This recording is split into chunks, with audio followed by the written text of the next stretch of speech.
नमस्कार दोस्तों, स्वागत है आपका। हाउस रेंट अलाउंस यानी आप किराए के मकान में रह रहे हैं और इनकम टैक्स में हाउस रेंट अलाउंस की छूट लेना चाहते हैं तो आपको वो छूट मिलती है। कितनी मिलेगी वो इसी वीडियो में डिस्कस करेंगे। और अगर आपका मकान मालिक पैन नंबर नहीं दे रहा है तो क्या फिर भी आप क्लेम कर सकते हो एचआरए का डिडक्शन, वो भी इसी वीडियो में आपको आगे पता चलेगा। सबसे पहले मैं क्लियर कर दूं, ऐसा सैलरीड पर्सन जिसकी सैलरी में एचआरए का कंपोनेंट है यानी एचआरए के रूप में उसको पैसे मिलते हैं, तभी वो ओल्ड टैक्स रिजीम में एचआरए का डिडक्शन क्लेम कर सकते हैं और न्यू टैक्स रिजीम में एचआरए का डिडक्शन क्लेम नहीं कर सकते। अब एचआरए का डिडक्शन क्लेम करने के लिए कुछ कंडीशंस है। फर्स्ट कंडीशन है आपका कंपनी, इंस्टीट्यूट या इंप्लॉयर जो भी है, डिपार्टमेंट जो भी जहां आप सर्विस करते हो, वो आपको जो सैलरी देते हैं उसमें एचआरए का कंपोनेंट है तो आप एचआरए की छूट ले सकते हो। और अगर आपको एचआरए के रूप में पैसे नहीं देते फिर भी आप किराए के मकान में रहते हो तो छूट ले सकते हो। वो सेक्शन 80G में मिलेगा। उसका एक अलग से वीडियो मैंने बनाया है जिसका लिंक ऊपर आई बटन और डिस्क्रिप्शन में दिया हुआ है। सेकंड कंडीशन ये है, आप जिस घर में रह रहे हो वो किसी और का होना चाहिए। आपका खुद का हुआ तो आप हाउस रेंट अलाउंस का डिडक्शन क्लेम नहीं कर सकते। थर्ड कंडीशन है रेंट एग्रीमेंट, रेंट रिसिप्ट और ओनर का पैन नंबर आपको पता होना चाहिए, आपके पास वो प्रूफ होने चाहिए। अब कई बार क्या होता है कि मकान का जो मालिक है, ओनर है, वो मना कर देता है पैन नंबर देने से, वो पैन नंबर नहीं देता है तो उसके चक्कर में आप डिडक्शन क्लेम नहीं कर पाते। उसका सोल्यूशन क्या है, इसी वीडियो में लास्ट में मैं इसका सोल्यूशन प्रोवाइड करूंगा। वीडियो में लास्ट तक बने रहें ताकि आपको इसका सोल्यूशन मिल जाए। सबसे पहले मैं क्लियर कर दूं कि हाउस रेंट अलाउंस का जो डिडक्शन है वो 3 फॉर्मूले से कैलकुलेट किया जाता है। उन तीनों में से जो भी लोएस्ट है उसका आपको डिडक्शन मिलेगा। वो 3 फॉर्मूले कौन कौन से हैं? फर्स्ट है एक्चुअल रेंट रिसिप्ट यानी आपको कितना एचआरए मिला है। सेकंड है 40% ऑफ बेसिक और डीए, बेसिक और डीए का 40% और अगर मेट्रो सिटीज है तो 50% हो जाता है। थर्ड है एक्चुअल रेंट पेड यानी आपने कितना हाउस रेंट पे किया है माइनस 10% ऑफ बेसिक और डीए।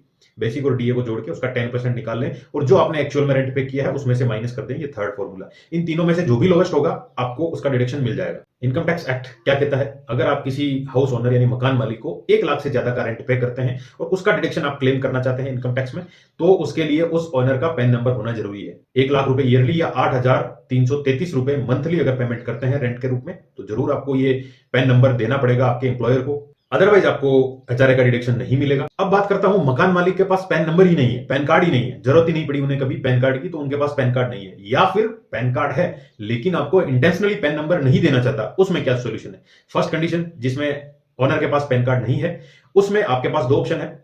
फर्स्ट ऑप्शन है आप उस मकान मालिक से एक सेल्फ डिक्लेरेशन बनवा लें कि मेरे पास पैन नंबर नहीं है, पैन कार्ड नहीं है, वो आप सबमिट कर दे आपके एम्प्लॉयर के पास जहां से आपको सैलरी मिलती है, तो वो एम्प्लॉयर आपको अलाउ कर सकता है कि आप क्लेम कर सकते हैं। और अगर वो अलाउ नहीं करे एम्प्लॉयर तो आपके पास दूसरा ऑप्शन है कि आप इनकम टैक्स रिटर्न फाइल करते टाइम एचआरए का डिडक्शन क्लेम कर सकते हैं। अपनी पूरी कैलकुलेशन इन 3 फॉर्मूले से देख लीजिए, जो भी लोएस्ट अमाउंट हो उसका क्लेम कर सकते हैं। लेकिन दिक्कत यह है, अगर आपने आईटीआर फाइल करते टाइम एचआरए का डिडक्शन क्लेम किया तो हो सकता है आपके पास इनकम टैक्स डिपार्टमेंट का नोटिस आए, आपका केस स्क्रूटनी में आए। इसीलिए ये सॉल्यूशन रखें पहले ही आईटीआर फाइल करने से कि एम्प्लॉयर को प्रोवाइड करते हैं पैन नंबर, मकान मालिक के नहीं हो तो सेल्फ डिक्लेरेशन उनको दे दें मकान मालिक की तरफ से, ताकि वो वहीं अलाउ कर दे और आपके पास आईटीआर फाइल करते टाइम ऑटोमेटिकली वहां शो करे कि आपने इतना एचआरए का डिडक्शन क्लेम किया है, ताकि आपको आगे नोटिस ना आए इनकम टैक्स डिपार्टमेंट से। अब बात करता हूं मकान मालिक आपको पैन नंबर इंटेंशनली नहीं दे रहा है, उसके पास पैन कार्ड तो है लेकिन पैन नंबर नहीं दे रहा है, वहां सोल्यूशन क्या रहेगा? आपके पास रेंट एग्रीमेंट है, आपके पास रेंट रिसिप्ट है, इन दोनों को संभाल के रखें।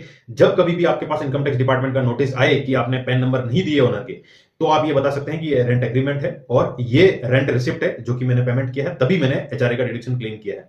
फिर नोटिस आपको ना जाके आपके ओनर को जाएगा कि आपने रेंट एग्रीमेंट में भी शो किया है, रेंट रिसिप्ट भी है जिसमें आपने पेमेंट एक्सेप्ट भी किया है और आपने अपने आईटीआर में शो नहीं किया।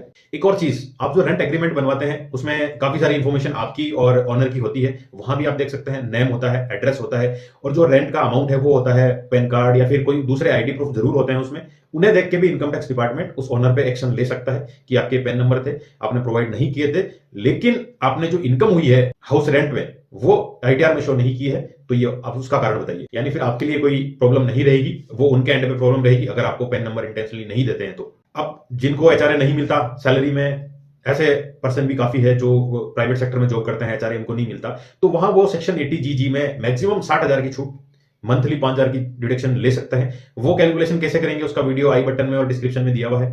अब ये वीडियो ज्यादा से ज्यादा लोगों तक शेयर करें ताकि वो अवेयर हो सकें कि एचआरए का डिडक्शन कैसे क्लेम करना है। और एक और वीडियो है जिसमें मैंने ये बताया कि अगर आप वाइफ या फादर या मदर किसी के घर में रह रहे हैं तो डिडक्शन कैसे क्लेम करेंगे। और अगर आप एक सिटी में रह रहे हैं जहां आप रेंट पे रह रहे हैं लेकिन आप अपने दूसरी सिटी में एक घर बना रहे हैं या घर बनाया है, उस पर लोन चल रहा है, तो आप दोनों का डिडक्शन ले सकते हैं। होम लोन का जो प्रिंसिपल अमाउंट और इंटरेस्ट आप पे कर रहे हैं उसकी छूट ले सकते हैं, और जिस सिटी में आप किराए पे रह रहे हैं, रेंट पे रह रहे हैं, वहां आप एचआरए हाउस रेंट अलाउंस जो रिडक्शन है वो क्लेम कर सकते हैं। उस वीडियो का लिंक डिस्क्रिप्शन में और आई बटन में दिया हुआ है। वीडियो को ज्यादा से ज्यादा लोगों तक शेयर करें ताकि लोग अवेयर हो सके और एचआरए का डिडक्शन सही से क्लेम कर सके, कोई गलती ना हो और इनकम टैक्स डिपार्टमेंट की तरफ से कोई नोटिस ना आए।